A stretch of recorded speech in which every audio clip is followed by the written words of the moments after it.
The issue of border security has entered the election campaign. Home Affairs Minister Peter Dutton has warned that if Labor unpicks the current border settings, the asylum seeker boats will start arriving again. The US was very clear, both President Obama and President Trump made it very clear to us that that deal would only apply to those people currently on Madison Nauru.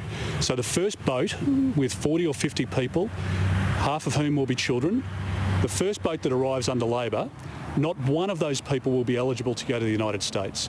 Now, the US deal was for up to 1,200 people, but there are some people that the United States has said that they will not accept.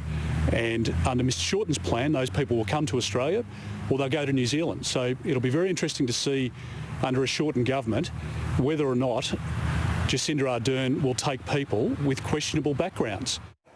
Meantime, the opposition leader Bill Shorten has hit back at that criticism, saying the government is trying to scare people with the threat of boat arrivals. This government has run out of anything to talk about. What a surprise.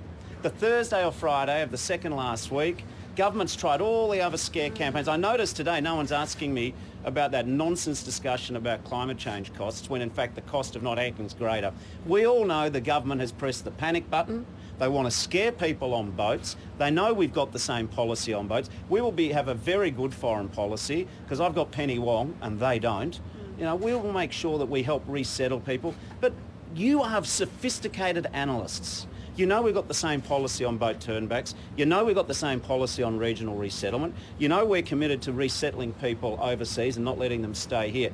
This nation needs more than scare campaigns. You saw him last night. He thinks the childcare costs are going down. He thinks the cancer treatment's free. He thinks that first home buyers don't have a problem in the market. Goodness me. He even surprised me when he said, climate change, yeah, we're going to make all our targets. Rubbish, rubbish, rubbish. All that man can do is talk about us. They don't offer any plan for the future of Australia. They just want to give their corporate tax cuts back on the table with old mate Clive. They want to give $77 billion away to the top tier of tax earners. We know they have no plans. You know they have no plans, whereas we want to help the sick people in this hospital.